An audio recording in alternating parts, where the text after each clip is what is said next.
Shalom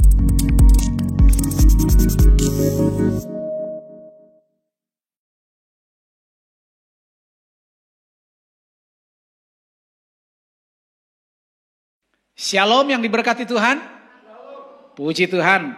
Pada siang hari ini kita sama-sama boleh menikmati pertolongan Tuhan. Dan kita boleh sampai pada bulan Oktober minggu pertama ini. Dan Bapak Ibu Saudara sekalian, untuk minggu yang pertama ini kita akan bicara tentang anugerah termahal dari Tuhan. Yaitu kehidupan. Karena memang kehidupan yang Tuhan berikan ini sesuatu yang tidak bisa diberikan oleh siapapun di bawah kolong langit ini. Nah sebab itu apa yang dikatakan Tuhan di dalam Kejadian pasal 2 ayat yang ke-7. Mari kita akan baca bersama-sama Bapak Ibu. Kejadian pasal 2 ayat yang ke-7. Firman Tuhan demikian, sama-sama 2, 3. Ketika itulah Tuhan Allah membentuk manusia itu dari debu tanah dan menghembuskan nafas hidup ke dalam hidungnya. Demikianlah manusia itu menjadi makhluk yang hidup. Amin. Jadi apa yang Tuhan katakan hari ini? Yaitu adalah kita harus menjaga sesuatu yang sangat berharga, yang di pemandangan Tuhan itu sangat mahal. Apa itu? Yaitu adalah kehidupan Tuhan diberikan kepada manusia. Perhatikan dengan baik ketika Tuhan berkata di dalam Kejadian pasal 2 ayat yang ke-7 ini. Ketika itulah Tuhan Allah membentuk manusia dari debu tanah. Jadi tidak ada yang bisa dibanggakan dari hidup manusia. Selain kita bangga karena kita sebagai orang-orang yang dibentuk dari debu tanah. Tetapi bernilai mulia. Kenapa? Bukan karena perbuatan baik kita. Bukan karena kehebatan kita. Kita tidak boleh lupa bahwa nilai tertinggi kita itu adalah karena dihembuskan nafas hidup Allah ke hidung kita. Makanya kita bisa menjadi orang-orang yang mulia. Karena Tuhan berkata ketika kita diciptakan, diciptakanlah mereka. Yaitu manusia. Dari apa? Dari debu tanah. Tetapi yang Tuhan pakai adalah pola kerajaannya. Yaitu menjadi serupa dan segambar dengan dia. Inilah yang membuat kita nilainya begitu tinggi. Pelihara. Kita harus pelihara harta yang termahal ini. Yaitu anugerah Tuhan. Yaitu kehidupan. Kenapa hidup kita ini begitu mahal? Kita perhatikan 2 Timotius pasal 1 ayat 14. 2 Timotius 1 ayat 14. Peliharalah harta yang indah yang telah dipercayakannya kepada kita oleh Roh Kudus yang diam di dalam kita. Iya, makanya kenapa kita harus pelihara harta yang paling indah, yang termahal dan termulia. Itu sudah dipercayakan kepada kita oleh Roh Kudus. Kenapa? Karena ketika kita diciptakan Tuhan dan diberikan nafasnya Tuhan, manusia tidak taat, manusia gagal, maka manusia jatuh di dalam dosa. Hal yang mulia ini sirna.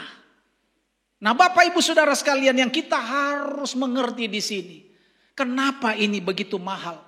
Kehidupan kita sirna karena dosa, maksud saya. Tuhan mau mengangkat kembali. Dengan apa? Menebus setiap manusia itu. Setiap kita ditebus dengan darahnya yang mahal. Itulah yang membuat nilai kita itu begitu tinggi. Kenapa? Karena kehidupan yang diberikan ini adalah kehidupan Yesus. Dia mati di atas kayu salib. Dia jadi korban. Harusnya kita yang mati. Tetapi kita ditarik, dibeli, ditebus kembali. Nah, kenapa begitu? Ayat yang pertama dari 2 Timotius pasal 1, tolong dibaca. Dari Paulus, Rasul Kristus Yesus oleh kehendak Allah untuk memberitakan janji tentang hidup dalam Kristus Yesus. Jadi janji kehidupan ini hanya ada di dalam Kristus. Itulah yang bernilai tinggi. Itulah yang membuat kita itu menjadi mahal. Ketika kita terima Dia sebagai Tuhan dan Juru Selamat, maka nilai kita menjadi tinggi. Tujuan dari khotbah ini adalah menjaga harta Tuhan ini. Apa? Hidup yang diberikan di dalam Kristus. Ketika kita menjaga harta yang mulia ini, hidup kita, berarti kita menghormati pencipta kita. Jadi bagaimana kita bisa menghormati Allah kita sebagai pencipta? Yaitu menjaga hidupnya yang sudah diberikan kepada kita. Pelihara hidup ini sampai masuk pada kekekalan. Nah, Bapak Ibu, janji Tuhan tentang hidup kita, bahwa ketika kita terima, kita bisa menikmatinya. Kapan? Sekarang. Terutama kita akan nikmati pada hidup yang akan datang. 1 Timotius pasal 4 ayat yang ke-8. Latihan badani terbatas gunanya, tetapi ibadah itu berguna dalam segala hal karena mengandung janji baik untuk hidup ini maupun untuk hidup yang akan datang. Iya, bagaimana kita bisa menikmati hidup ini sekarang dan hidup ini yang akan datang. Tuhan berkata apa? Baiklah kita melatih hidup kita. Untuk apa? Ibadah. Latihan badani, kata Tuhan apa? Latihan badani itu terbatas gunanya. Kenapa terbatas? Karena dia tidak bisa menjangkau masa yang akan datang. Kenapa terbatas? Ya memang dia bukan untuk latihan badani, olahraga yang baik, senam yang baik, terus bisa masuk surga. Tidak bisa. Dia hanya bisa untuk membuat badan kita segar, tidak linu-linu, tetap sehat, cuman sampai di situ. Tetapi kalau kita latihan ibadah, 2 hal yang kita dapat. Yaitu apa? Tubuh bisa sehat, sekaligus mendapatkan jaminan hidup yang akan datang. Ada banyak orang begitu membela-belanya olahraga sampai harus meninggalkan pelayanan, harus meninggalkan ibadah, harus meninggalkan persekutuan dengan Tuhan. Ini yang jadi masalah Bapak Ibu. Yang ada adalah cuma dapat sehat jasmani kalau orang olahraga. Tapi kalau orang beribadah, sehat jasmani, sehat rohani, hidup yang akan datang itu dijamin. Nah makanya Bapak Ibu, kita perlu belajar sebuah arti dari hidup yang kekal. Matius pasal 19 kita akan lihat 16 sampai 30. Tapi kita akan baca 16 sampai 26 saja. Matius pasal 19 ayat 16 sampai 30. Saya akan baca bergantian, kita akan baca bergantian. Firman Tuhan berkata, ada seorang datang kepada Yesus dan berkata, Guru, perbuatan baik apakah yang harus kuperbuat untuk memperoleh hidup yang kekal? Jawab Yesus, apakah sebabnya engkau bertanya kepadaku tentang apa yang baik? Hanya satu yang baik. Tetapi jikalau engkau ingin masuk ke dalam hidup, turutilah segala perintah Allah. Kata orang itu kepadanya, perintah yang mana? Kata Yesus, janganlah membunuh, jangan berzina, jangan mencuri, jangan mengucapkan saksi dusta. Hormatilah ayahmu dan ibumu dan kasihilah sesamamu manusia seperti dirimu sendiri. Kata orang itu kepadanya, semuanya itu telah kuturuti, apalagi yang masih kurang? Kata Yesus kepadanya, jikalau engkau hendak sempurna, pergilah, jualah segala milikmu dan berikanlah itu kepada orang-orang miskin. Maka engkau akan beroleh harta di sorga. Kemudian datanglah kemari dan ikutlah aku. Ketika orang muda itu mendengarkan perkataan itu, pergilah ia dengan sedih sebab banyak hartanya. Yesus berkata kepada murid-muridnya, "Aku berkata kepadamu, sesungguhnya sukar sekali bagi seorang kaya untuk masuk ke dalam kerajaan sorga." Sekali lagi aku berkata kepadamu, lebih mudah seekor unta untuk masuk melalui lubang jarum daripada seorang kaya masuk ke dalam kerajaan Allah. Ketika murid-murid mendengar itu, sangat gemparlah mereka dan berkata, "Jika demikian, siapakah yang dapat diselamatkan?" Yesus memandang mereka dan berkata, bagi manusia hal ini tidak mungkin, tapi bagi Allah segala sesuatu mungkin. Amin. Segala sesuatu bagi Allah, bagi Tuhan itu mungkin. Makanya apa yang dipertanyakan semua orang itu pasti ada rasa tuntutan yang paling hakiki. Adalah apa? Hidup kekal. Semua orang, siapa saja. Baik dia tahu ada Tuhan atau tidak ada Tuhan. Dia tahu bahwa hidup ini perlu ada satu hidup yang kekal. Makanya orang muda ini bertanya kepada Yesus, "Guru, perbuatan baik apakah yang aku perbuat supaya aku bisa masuk di dalam hidup yang kekal?" Saya berkata poin pertama ini menjadi penting untuk kita mendapatkan hidup yang kekal. Kenapa? Karena Yesus berkata hanya dialah satu-satunya jalan kebenaran dan kehidupan. Jadi datang kepada Yesus sumber kehidupan. Pertanyaan dari seorang kaya ini begitu luar biasa.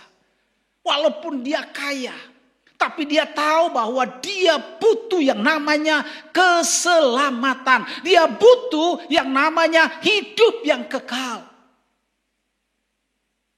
Alkitab mencatat orang kaya ini adalah seorang muda, ayat 22. Masih muda, sudah kaya raya. Kebutuhan yang dia tanya kepada Tuhan bukan lagi persoalan bagaimana bertambah kaya. Persoalan bukan bagaimana supaya aku berlimpah harta.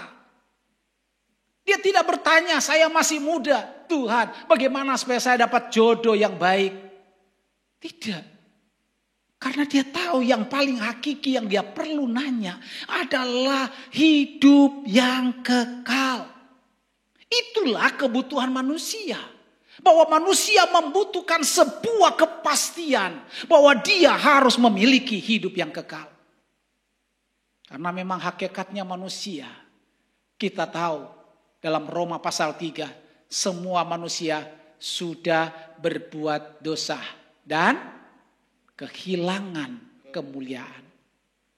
Semua manusia sudah berbuat dosa dan pasti akan dihukum. Makanya Roma pasal 6 ayat 23 dikatakan upah dosa itu maut. Jadi jalan satu-satunya adalah Yohanes 14 ayat yang ke-6. Apa itu? Yesus menawarkan dirinya. Kalau mau hidup kekal lewat aku. Dan ayat ini sudah banyak menolong orang-orang yang tadinya gak percaya kepada Tuhan Yesus. Mereka dengan membaca ayat ini, mereka bilang ini satu-satunya yang bisa membuat mereka bertemu dengan hidup yang kekal. Yesus berkata, akulah jalan, kebenaran, dan kehidupan. Apa lanjutnya? Tidak ada seorang pun yang bisa sampai kepada Bapa kalau tidak melalui aku.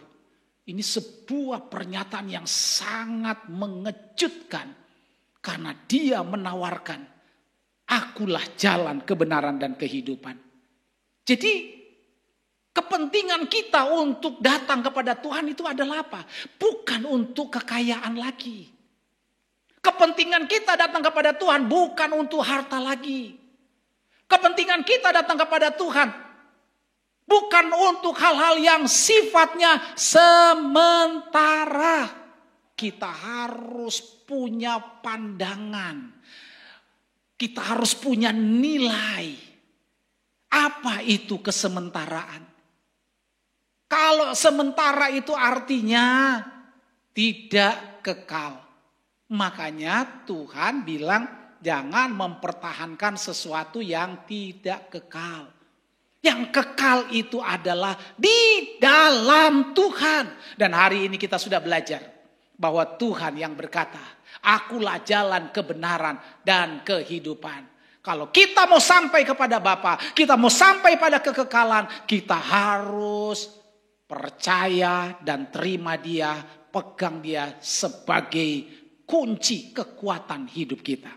Yang kedua, kalau kita mau menghormati, mau menjaga anugerah Tuhan yang termahal yang diberikan, yaitu hidup kekal, maka ayat 17 ayat 9, pasal 19 ayat 17b, tolong dibaca. Tetapi jikalau engkau ingin masuk ke dalam hidup, turutilah segala perintah Allah. Jadi yang kedua Bapak Ibu, kalau kita mau mempertahankan, menghormati, kita mau menjaga hidup kekal ini yang diberikan Tuhan sebagai anugerah, maka yang kedua ini harus nurut pada hukum kerajaan Tuhan.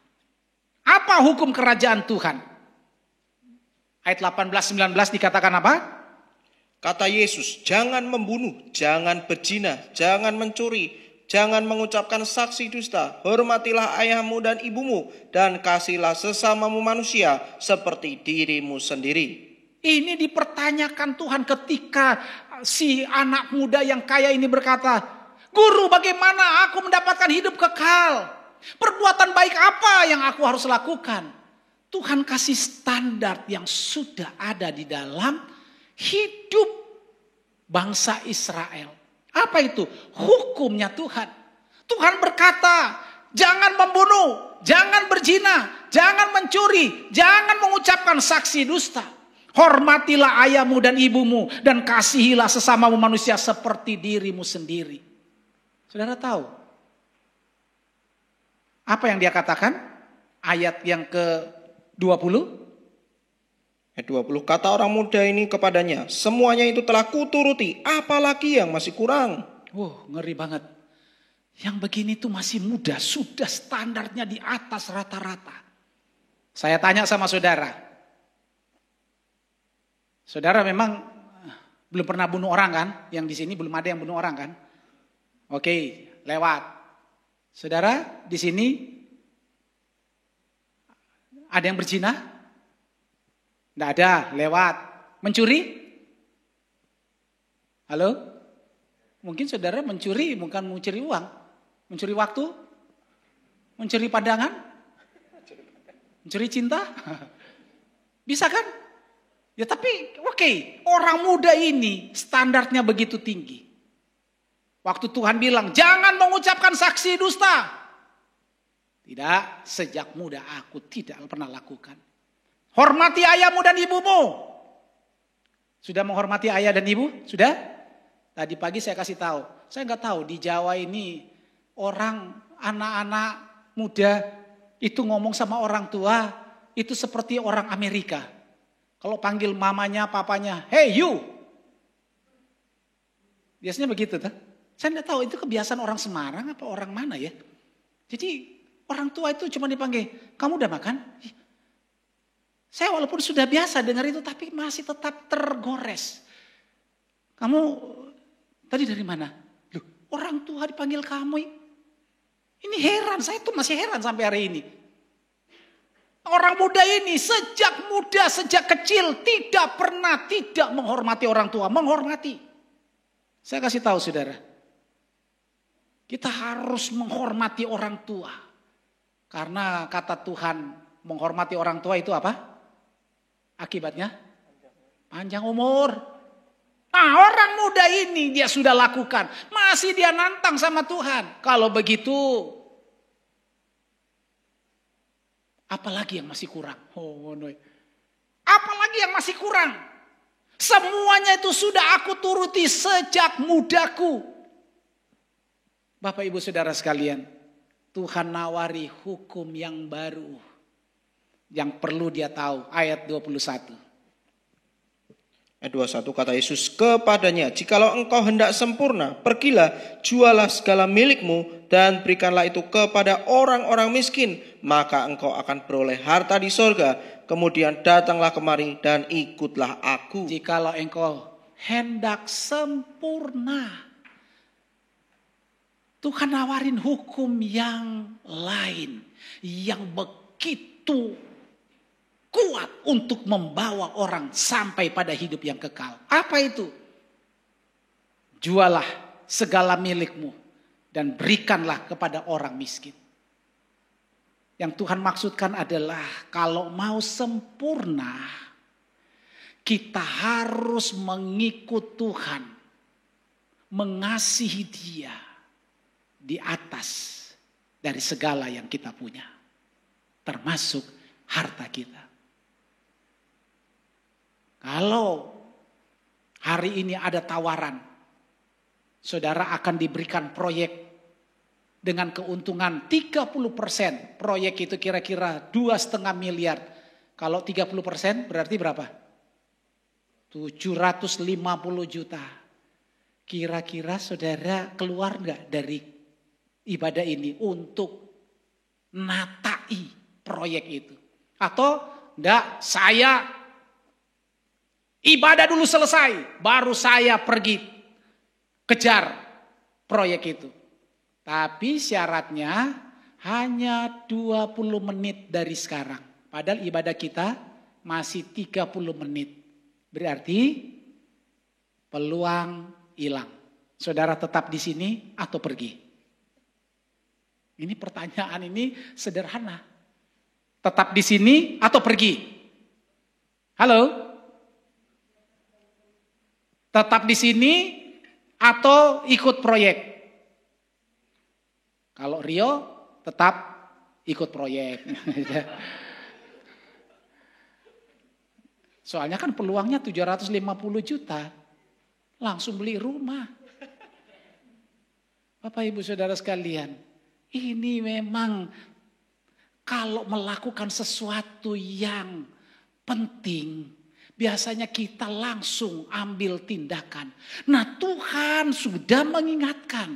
Yang jauh lebih penting dari semua itu adalah hidup kekal yang sudah kita terima dari Tuhan. Jangan disia-siakan. Makanya ketika kita mengasihi Tuhan, kita harus mengasihi Dia di atas segala sesuatu. Kenapa? Karena tadi 2 Timotius pasal 1 ayat 1 tadi berkata apa? Seluruh kasih karunia, janji Tuhan, hidup yang diberikan melalui Yesus Kristus, itulah yang diberitahukan oleh Paulus. Jadi ketika kita terima Yesus sebagai Tuhan dan Juru Selamat, kita sudah menerima hidup yang kekal. Tapi yang sulitnya adalah bagaimana kita menjaga harta yang mahal ini. Karena di luar sana masih banyak godaan yang akan merebut harta yang mahal ini. Ini pemahaman sekali selamat tidak sekali selamat tetap selamat tidak berlaku. Kenapa? Karena ya ini persoalan perjuangan. Ini persoalan adalah mempertahankan. Bapak Ibu Saudara sekalian, ini berbeda. Pelajaran ini membuat kita harus lebih waspada. Kenapa? Karena Tuhan yang bilang, kalau kita melebihi dari kasih Tuhan, segala sesuatu melebihi dari kasih Tuhan, tidak layak untuk Tuhan. Matius pasal 10, perhatikan ayat yang ke-37. Barang siapa mengasihi bapak atau ibunya lebih daripadaku, ia tidak layak bagiku. Dan barang siapa mengasihi anaknya laki-laki atau perempuan lebih daripadaku, ia tidak layak bagiku. Barang siapa tidak memikul salibnya dan mengikut aku, ia tidak layak bagiku. Barang siapa mempertahankan nyawanya, ia akan kehilangan nyawanya. Dan barang siapa kehilangan nyawanya karena aku, ia akan memperolehnya. Iya. Jadi ini sebuah perbandingan. Bagaimana kita mengasihi Tuhan lebih dari segala-galanya. Ini yang Tuhan tawarkan. Sampai prinsipil kemanusiaan kita dipertanyakan oleh Tuhan. Kalau engkau mengasihi bapak ibumu lebih daripada aku, gak layak. Engkau mengasihi anak-anakmu lebih daripada aku, orang layak. Apalagi kalau kamu tidak memikul salib dan mengikuti aku, tidak layak. Kalau engkau mempertahankan nyawa dan tidak memberikan nyawamu untuk Tuhan, tidak layak bagi Tuhan. Sampai begitunya. Jadi memang pemahaman kita hari ini, bagaimana kita supaya mempertahankan hidup ini supaya sempurna. Tuhan bilang jual.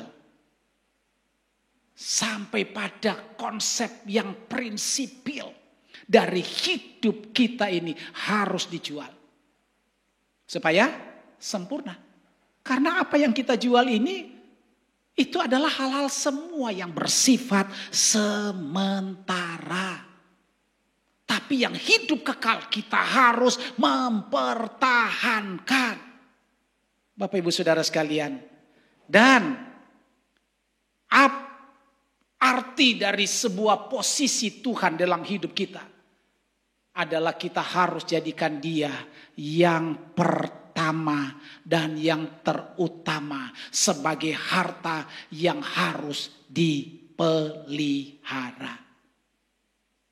Apa kata Tuhan di dalam Matius 6 ayat 20 sampai 21? Tetapi kumpulkanlah bagimu harta di surga. Di surga ngengat dan karat tidak merusakkannya, dan pencuri tidak membongkar serta mencurinya. Karena di mana hartamu berada, di situ hatimu berada. Iya. Kalau begitu boleh enggak pelihara mencari harta? Boleh? Boleh. Cuma posisinya adalah untuk menunjang kesementaraan, bukan yang utama. Kita cari harta, kita cari uang, itu untuk menunjang selama perjalanan sementara hidup kita di dalam dunia ini. Tetapi yang paling utama dalam hidup kita yang kita harus pelihara dan yang kita harus jaga adalah posisi Tuhan dalam hidupmu sebagai harta mulia. Makanya kumpulkanlah harta yang di sorga. Karena di sorga ngengat dan karat tidak akan merusaknya. Di sana tidak ada pencuri yang akan membongkarnya. Makanya investasi kita harus sampai ke sana. Investasi, apakah itu waktu, apakah itu hidup, apakah itu harta, kita investasi untuk Tuhan. Caranya Tuhan tahu, Anda tahu, semua kita tahu caranya bagaimana untuk menginvestasikan hidup yang sementara ini menjadi hidup yang kekal. Bapak Ibu, makanya ada kata-kata dari seorang kaya yang meninggal tahun 2011. Dia adalah pendiri dari Apple, CEO dari Apple.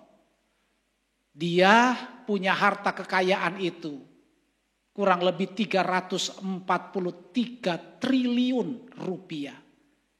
Kurang lebih 24 sampai 25 miliar dolar.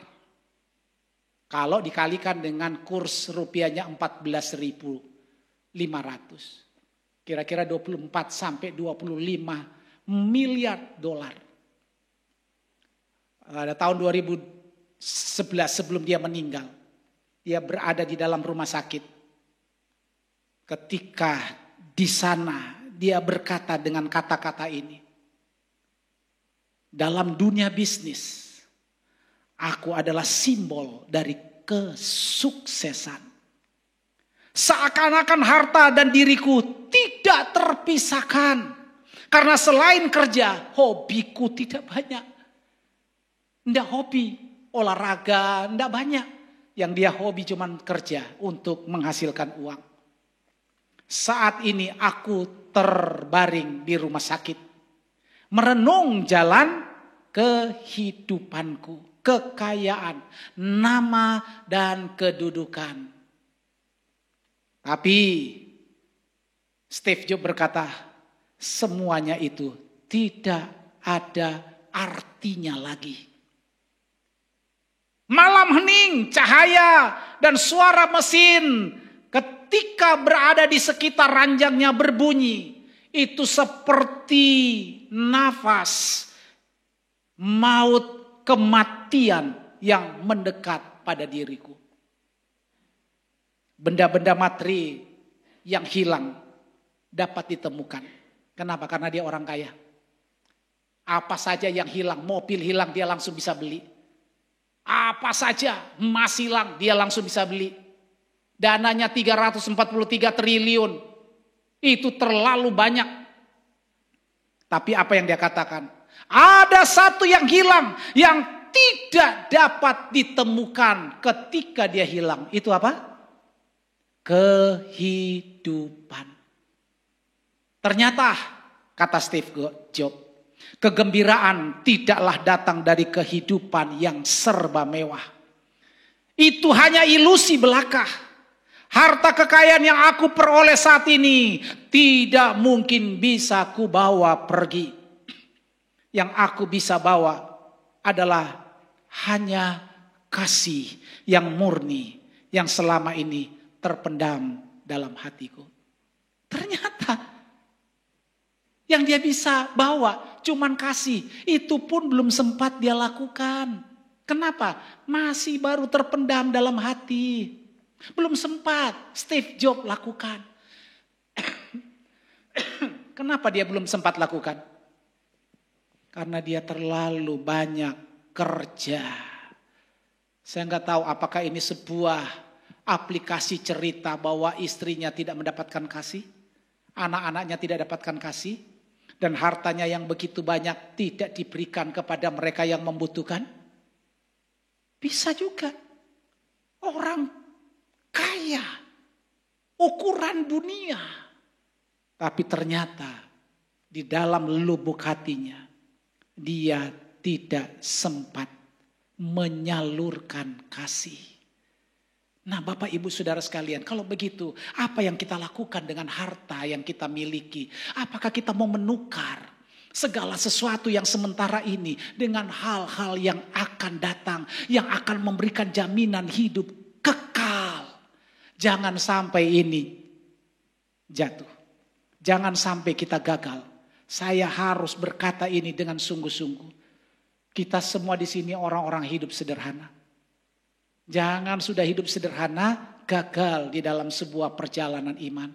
Kita harus perjuangkan. Karena hidup kekal yang Tuhan berikan kepada kita tuh terlalu mahal. Yang ketiga, ayat 27 sampai 30. Bagaimana kita menerima janji Tuhan dalam kekekalan.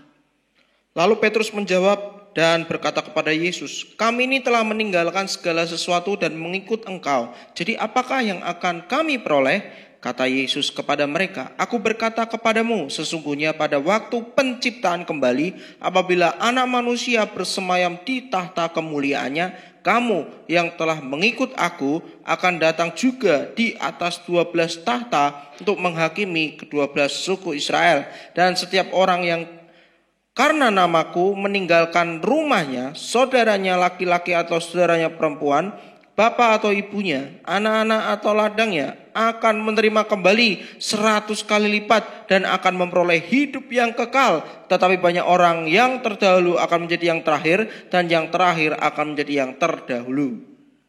Jadi ini satu peringatan dan sekaligus janji. Petrus punya pertanyaan begitu menohok. Dia berkata, Yesus, kami ini telah meninggalkan segala sesuatu dan telah mengikuti Engkau. Jadi apa yang kami dapat? Tuhan menjawab, ayat 29. Untuk yang sekarang ini, kamu akan menerima 100 kali lipat. Sekarang yang lagi masih hidup, dalam kesementaraan ini Tuhan jamin, asalkan orientasi kita, penghargaan kita, penghormatan kita kepada Yesus melebihi dari yang lain, maka Tuhan jamin. Apa itu? Sekarang kamu pada masa ini juga akan menerima kembali 100 kali lipat. Saya tanya sama saudara, pernah enggak saudara untung 100 kali lipat? Halo? Sudah pernah? Kalau untung 2 kali lipat, sudah pernah? Saudara punya modal 1 juta. Untungnya 1 juta. Sudah pernah? Itu cuma 2 kali lipat, 100%. Tuhan jamin mereka yang tidak lagi memikirkan hal-hal sementara menjadi keuntungan untuk diri pribadi.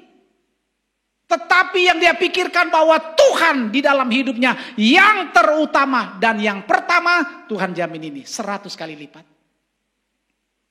100 kali lipat itu berapa persen? Kalau 2 kali lipat itu 100%. Kalau 100 kali lipat berapa persen? Hah? Kalau 2 kali lipat 100%. Kalau 100 kali lipat berapa persen? Hah? 10.000 kali, 1.000%, 10.000%. Saudara bisa membayangkan saudara punya modal 1 juta. 100 kali lipat berarti saudara dapat berapa? 100 juta. Kalau punya 100 juta, hitung ODW mesti banyak. Itu Tuhan jamin, Tuhan tidak akan pernah berhutang selama engkau menjadikan Tuhan yang pertama dan yang utama dan menjaga hidup kekekalan kita jangan sampai gagal. Itu pasti Tuhan jamin. Ayat 29b, itu artinya kata Tuhan, aku akan memberikan bukan hanya yang sekarang, tapi aku akan memberikan yang masa akan datang. Apa itu? Janji hidup kekal akan diterima bagi mereka yang 100% ikut Tuhan. Nah Bapak Ibu Saudara sekalian, inilah yang memberikan kita kekuatan. Karena Tuhan memberikan penghormatan bagi mereka yang menghormati Tuhan. Minggu lalu sudah pernah baca ayat ini. 2 Korintus pasal 4 ayat 14. 2 Korintus pasal 4 ayat 14. Apa itu? Karena kami tahu bahwa Ia yang telah membangkitkan Tuhan Yesus akan membangkitkan kami juga bersama-sama dengan Yesus, dan Ia akan menghadapkan kami bersama-sama dengan kamu kepada dirinya. Kami tahu bahwa Ia yang telah membangkitkan Tuhan Yesus akan membangkitkan kami juga bersama-sama dengan Yesus. Ini orang yang percaya, terima ini. Tapi mereka yang menghormati Yesus, menjadikan dia yang pertama dan utama dalam hidupnya, itu artinya dia menghargai kehidupan yang diberikan Tuhan. Apa penghormatan Tuhan? Ia akan menghadapkan kami bersama-sama dengan kamu kepada dirinya. Luar biasa, saudara pernah diantar sama Pak Camat pergi kepada wali kota? Sudah? Sudah pernah diantar wali kota pergi ke gubernur? Sudah pernah diantar gubernur pergi ke presiden? Ini coba saudara baca dengan baik. Ia akan menghadapkan kami bersama-sama dengan kamu kepada dirinya. Yesus sebagai raja, segala raja. Dia yang diberikan kuasa penuh oleh Bapa akan menghantar kita, menghadapkan kita satu-satu kepada Bapa. Ini sebuah penghormatan kepada mereka yang menghormati Tuhan. Yang tidak menjual Tuhan dengan hal-hal yang sementara. Sementara ini biasanya dipakai iblis untuk menggoyahkan iman kita. Apa itu? Materi. Apa itu? Duit. Akhirnya kita akan memakai segala macam cara untuk mendapatkan duit. Apakah itu dengan mengapusi? Apakah itu dengan menipu? Apakah itu dengan cara-cara yang kasar? Saudara dengar baik. Jangan tukarkan hidup kekal kita dengan hal-hal yang sementara. Perhatikan dengan baik. Tuhan memberkatimu. Tuhan akan melindungi kita semua. Amin.